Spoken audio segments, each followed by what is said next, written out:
हैं, रोज़ आते हैं इस टाइम पे, रोज़ वही बातें, वही किताब, वही चीज़ें, वही ऑडिट, वही डिस्कशंस, वही टीचर, वही बोर्ड।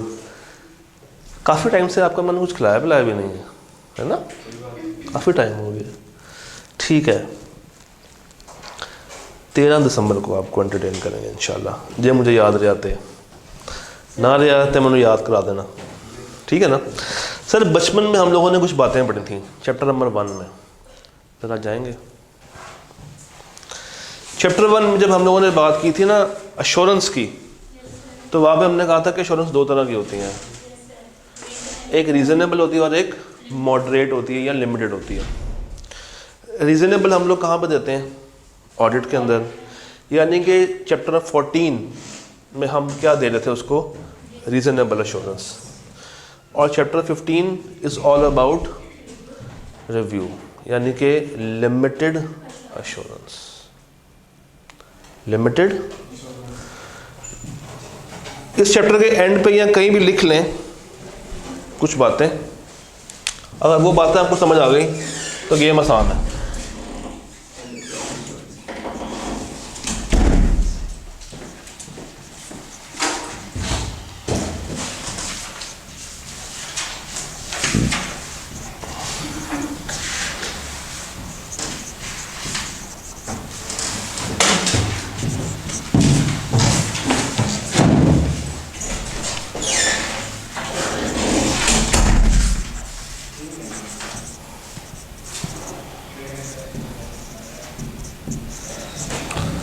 ऑडिट में हम देते थे रीजनेबल अश्योरेंस, रिव्यू में देते हैं लिमिटेड अश्योरेंस। ये तो आप बचपन से पढ़ते आए हैं। फिर दूसरा फर्क, ऑडिट में हम लोग वर्ड यूज करते हैं ओपिनियन का, याद है, opinion, modified opinion, qualified opinion.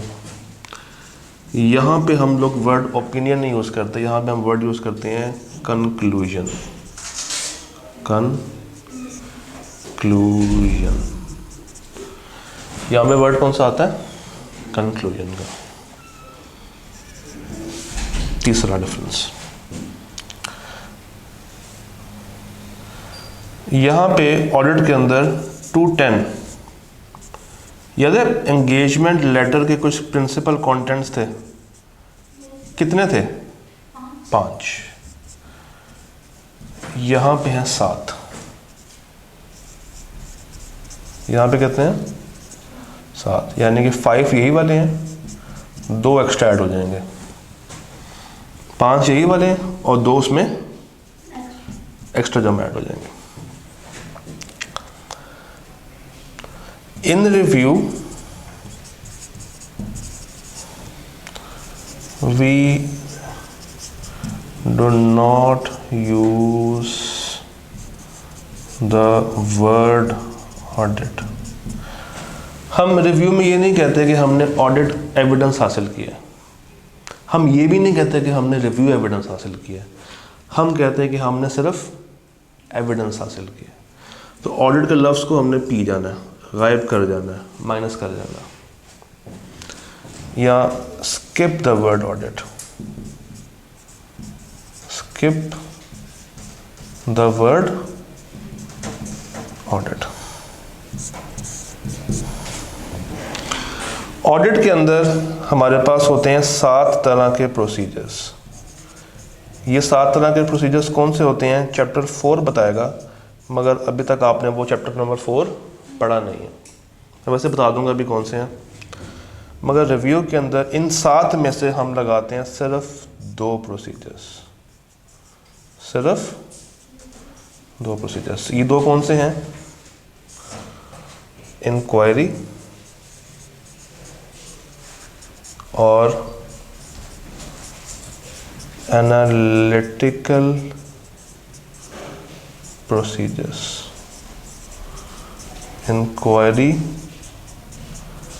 और एनालिटिकल प्रोसीजर्स।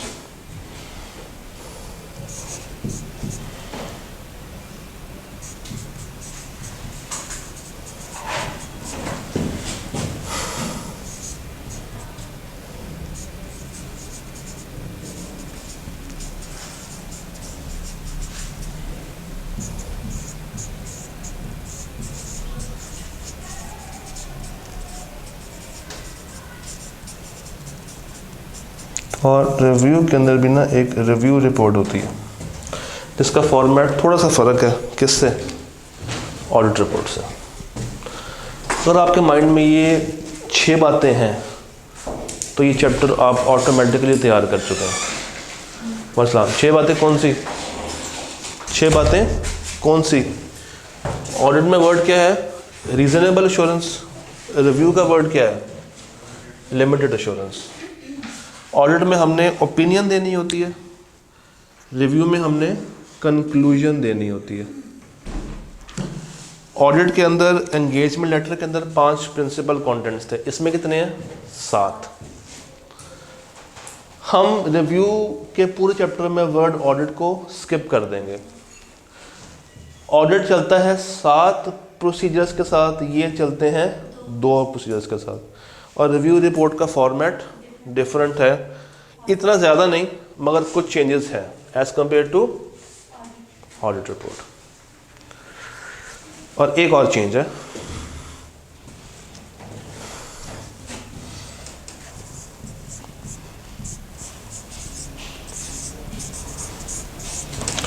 इसमें अदर मैटर पैराग्राफ नहीं आता। बताइए क्यों नहीं आता होगा? क्योंकि वो ऑडिट को बताने के लिए होता था, तो रिव्यू में तो वो आ ही नहीं सकता, तो नो अदर मैटर पैराग्राफ। ये लिख लें। अगर आप ये चैप्टर जल्दी से भी तैयार करना चाहें ना, एग्ज़ाम सर पे खड़े में आपके पास 5 मिनट है, तो आपको कम से कम ये 7 बातें पता होनी चाहिए। क्योंकि इसके अलावा अभी तक हमने जितना पढ़ा है ना, सारा का सारा सेम है, बिल्कुल एग्जैक्ट सेम है। सिर्फ ये चेंजेस हैं जो कि आपके माइंड में होनी चाहिए।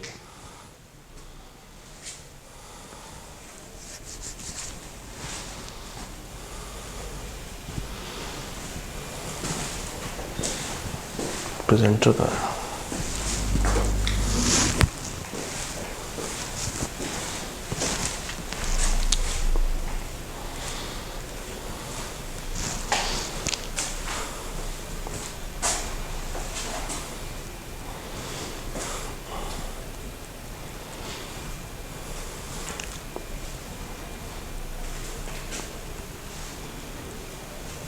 एक और मज़े की बात, आखिरी दफ़ा सवाल पता नहीं चैप्टर से कब आया था, कोई अरसा दराज पहले, ऑटम 17 में। उसके बाद से इस चैप्टर से सवाल नहीं आया। आई कैप चाहे भी ना तो इस चैप्टर को टेस्ट नहीं कर सकता। बताएं क्यों? Any guess?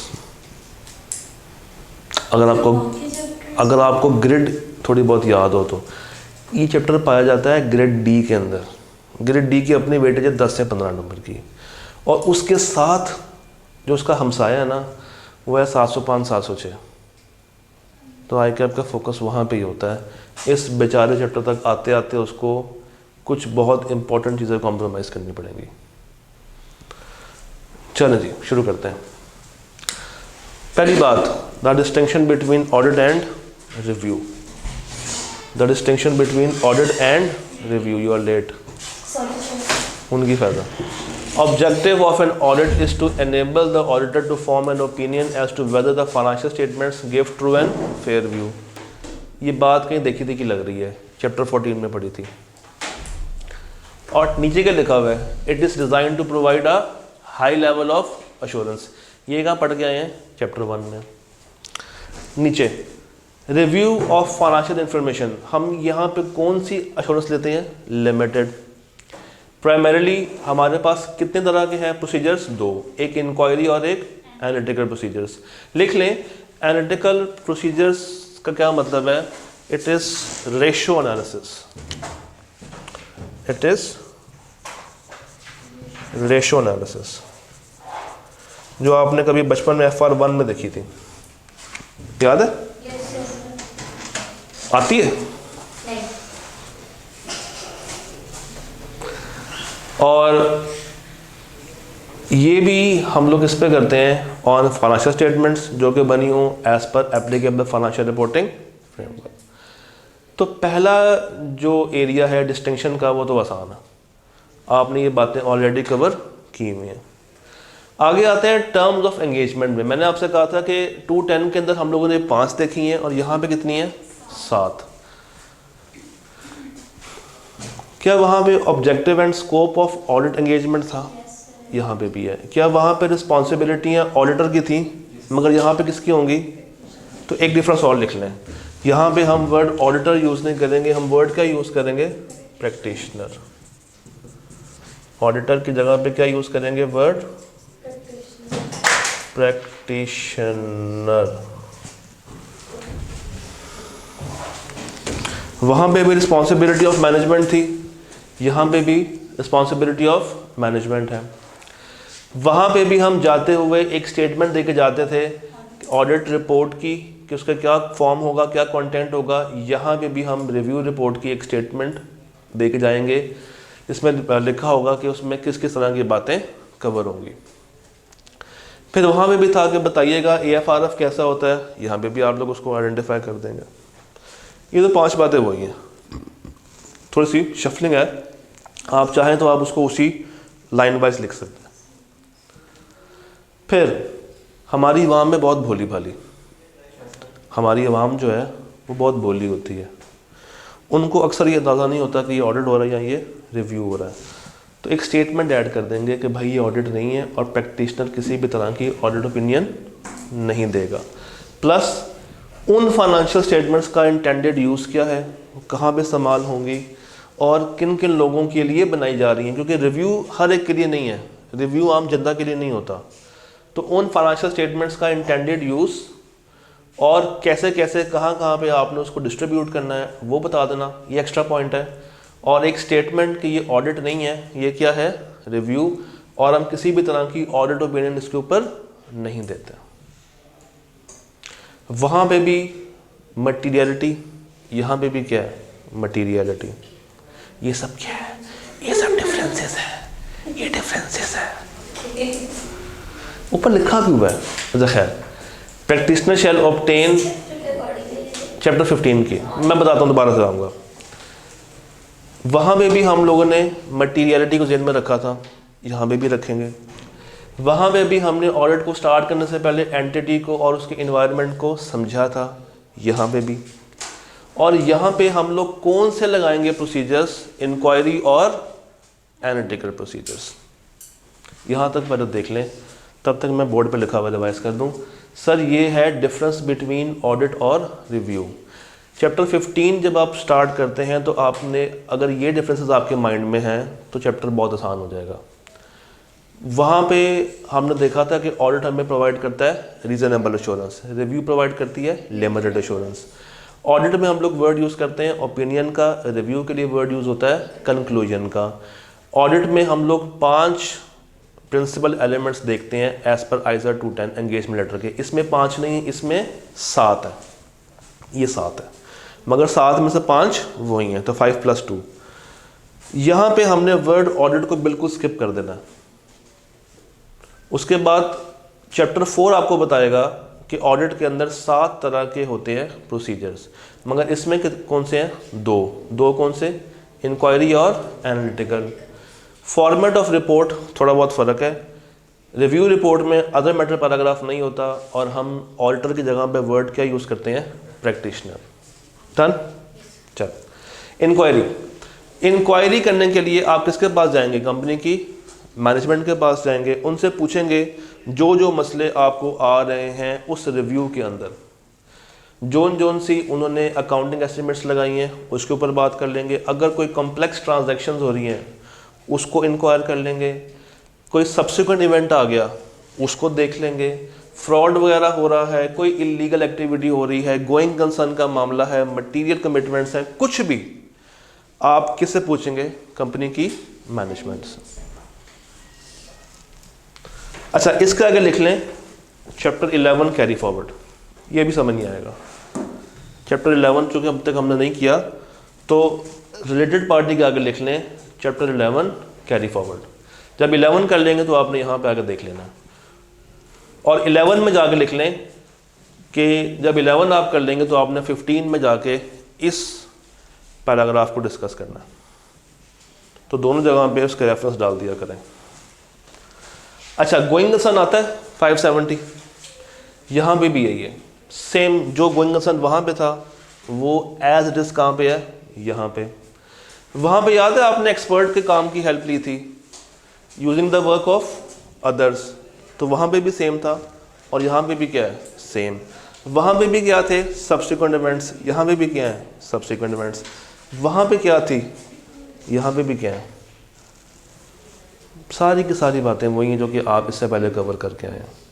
बस अभी तक हमने क्या नहीं पढ़ा, चैप्टर नंबर 11, उसके आगे मैंने आपको लिखवा दिया है कि this is carry forward till completion of chapter 11, कोई नई बात नहीं है। अच्छा, जरा 700 पे जाएं, 700 के फर्स्ट पेज पे हैं जहाँ पे लिखा हुआ है एक्सपेक्टेशन गैप। 700 खोलिए, 700 बड़ी छलांग मारी। अच्छा, 700 एक्सपेक्टेशन गैप के नीचे लिखा हुआ है कि एक ऑडिटर रिपोर्ट पे साइन करने से पहले क्या क्या चीज़ें सोचता है, ओपिनियन बनाने से पहले वो क्या क्या बातों को कंसिडर करता है। इसका दूसरा पैराग्राफ देखें, हाँ जो तुमने, हाँ ये वाला जहाँ पे लिखा हो ना उसकी टर्मिनोलॉजी, ये उधर सारी बातें रीड करें। Financial statement adequately disclose significant accounting policies selected and applied. Accounting policies are consistent with AFRF and are appropriate. Accounting estimates made by management are reasonable. Information presented in financial statement is relevant, reliable, comparable, and understandable. Technology used in financial statement is appropriate. Financial statement adequate disclosure enabling intended user to understand रुक जाए, material transaction. वापस जाए 15 पे। एक आपको heading मिलेगी forming the practitioners conclusion on the, अब देख रही पॉइंट सेम लिखे ना, एक दफ़ा पढ़ लें।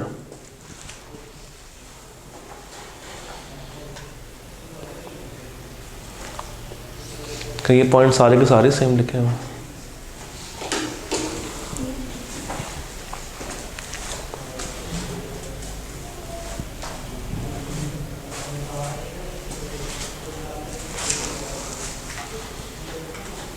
तो हो गया एक तीर से दो शिकार। जो बातें वहाँ पे याद की हैं वो सारी बातें यहाँ पे आप उठा कर लिखेंगे, क्योंकि रिपोर्ट पे वहाँ पे साइन करने से पहले भी वो बातें सोचनी है और यहाँ पे रिव्यू के ऊपर भी अपनी कंक्लूजन बिठाने से पहले ये बातें आपने एक दफ़ा कंसिडर कर लेनी है। अच्छा, अब आप ज़रा वापस जाएं 700 में,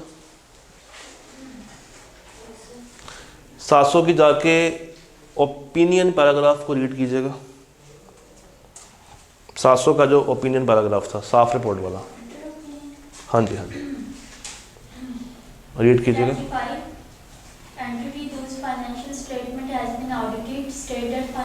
नहीं, इन ओपिनियन पैराग्राफ पढ़ना है, जो उसका ओपिनियन पैराग्राफ है जो रिपोर्ट में आ रहा है। वी हैव ऑडिटेड द, पढ़िएगा ज़रा।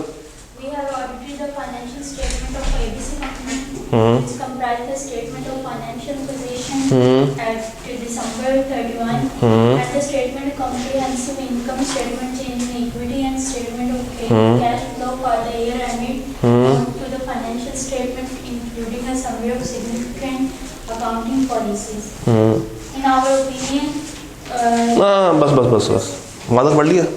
रिव्यू रिपोर्ट में जाए, इस चैप्टर के एंड पे एक रिपोर्ट लगी होगी, उस पर जाके ज़रा पैराग्राफ रीड कीजिएगा। रिपोर्ट ऑन फाइनेंशियल स्टेटमेंट्स वाला पैराग्राफ।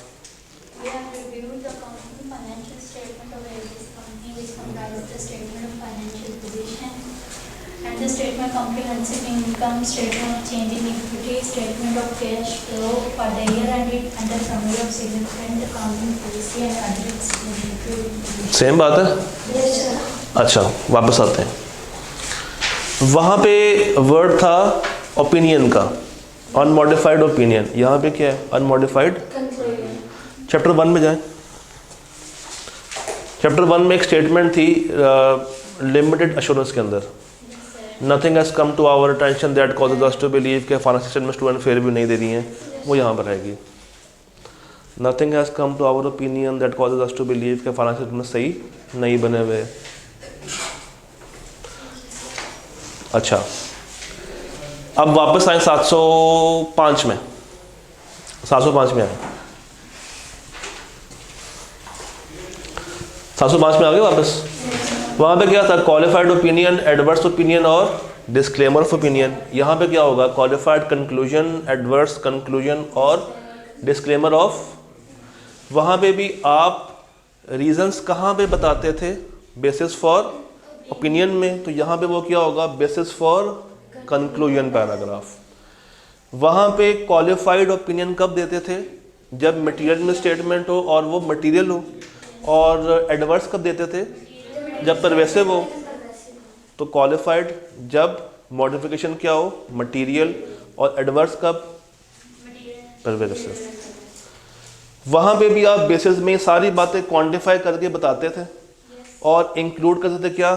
क्वांटिटेटिव डिस्क्लोजर्स, कि ये मसला क्या है और उसकी क्या क्या चीज़ें आपने ओमिट वगैरह की हुई हैं, ये सारी बातें हुई हैं। अच्छा, उसके बाद जहाँ पे थी स्कोप लिमिटेशन, हमने क्या वर्ड यूज़ किया था? Auditor is unable to obtain sufficient appropriate audit evidence. मगर यहाँ पे हम वर्ड ऑडिट को खा जाएंगे, हम कहेंगे सफिशिएंट अप्रोप्रिएट एविडेंस। तो वहाँ पे क्वालिफाइड कब था? मटेरियल। और डिस्क्लेमर कब था? परवेसिव में। और डिस्क्लेम करने से पहले क्या करना होता था? विड्रॉ। और वो कब? अगर प्रैक्टिकेबल और पॉसिबल।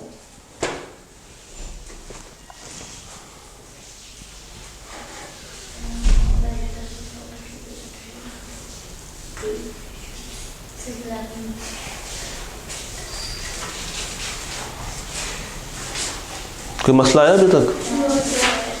तो मैंने क्या कहा था, अगर ये बातें थोड़ी बहुत ज़हन में हैं तो कोई मसले वाली बात उसमें नहीं है।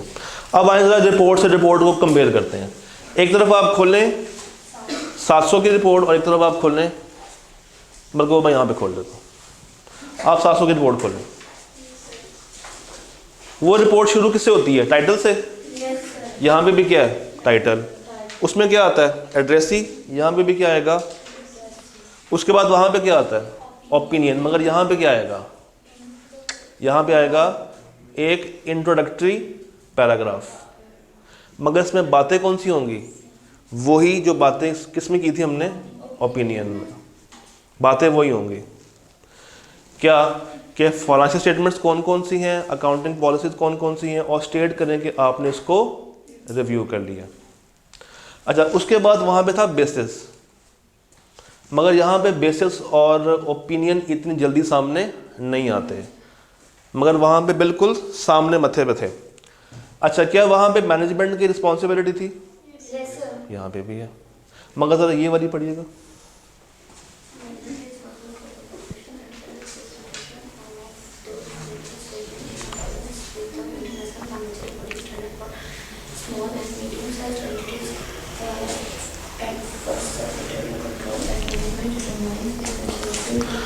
कौन सी रिस्पॉन्सिबिलिटी हमने खा ली है?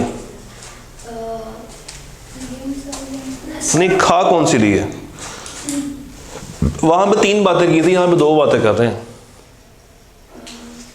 फाइनेंशियल स्टेटमेंट्स बनाना और कंट्रोल्स पे गोइंग कंसर्न। गोइंग कंसर्न वाला ही रिस्पॉन्सिबिलिटी यहाँ पे नहीं आएगी। क्यों? क्योंकि ये ऑडिट नहीं है। आप अगले 12 महीनों को नहीं देख रहे हैं, आप रिव्यू कर रहे हैं कुछ महीनों के लिए। अच्छा, वहाँ पे थी ऑडिटर्स रिस्पॉन्सिबिलिटियाँ बहुत ज़्यादा, मगर यहाँ पे वो इतनी ज़्यादा डिटेल में नहीं है। वहाँ पे वो इतनी डिटेल में, पहले इनको भी फाइन करें आप। वहाँ पे वो इतनी डिटेल में नहीं है। अच्छा, उसके बाद वहाँ पे था ओपिनियन शुरू में, यहाँ पे है क्या? कंक्लूजन, मगर एंड पे। और उसके बाद वहाँ पे क्या था? रिपोर्ट ऑन अदर लीगल वाली बातें। उसके बाद साइन, एड्रेस और वो, और यहाँ पे भी सेम, साइन, एड्रेस और एंडिंग एलिमेंट्स वही हैं। अच्छा, यहाँ पे एम्फोसिस आ सकता है, मगर यहाँ पे अदर मैटर नहीं आ सकता। हो गया। मैंने क्या कहा था 15 मिनट का चैप्टर का? हाँ, नेम कौन सा आ रहा है? ये जो सिग्नेचर है ना, इसके अंदर उसका नाम भी छुपा होगा। स्पेसिफिक नहीं बताया मगर आ जाता है। हाँ जी अरूज, फुल खुश हो? अपनी काउंटिंग में एक चैप्टर और ऐड कर लेना। आप कितने हो गए? 1 2 3 4 5 अब 5 पूरे हो गए आपके। पक्की बात है? फिर सोच लो। दूसरा 13 14 15 5 तो 12 नहीं दिया हमने? ओ यस, ओ यस। अच्छा, गिनती के 4 सवाल आए हैं अभी तक। स्टेट यानी 3 प्रोसीजर्स। पहले 3 हुआ करते थे, अब कितने हैं? 2। कौन से हैं? इंक्वायरी और अच्छा, उसके बाद डिफरेंशिएट बिटवीन रिव्यू और ऑडिट। ये 2 सवाल बार बार रिपीट किए हैं। ये 2 सवाल उसने बार बार रिपीट किए हैं। सर ये जो ट्यूजडे को टेस्ट है सर जी दे सकते हैं? बिल्कुल भी नहीं है ना। मजे का चैप्टर सर कितना लेंथी होगा टेस्ट, मतलब कितनी देर का होगा ये वही आधे घंटे का होगा। मतलब 2 बजे तक खत्म हो गया? हाँ, सर टॉपिक इजी है। आपने कहाँ जाना है? सर 2 बजे मिड शुरू हो जाना है। आप मिड से पहले दे देना या अगली क्लास से पहले दे देना, ठीक है? डन। तो ध्यान जाके जुम्मा पढ़े। हो गया चैप्टर। अच्छा, कल हमने क्या करना है? कल हमने 560 के सवाल जवाब करने हैं, ठीक है? Yes sir. अल्लाह दे वाले।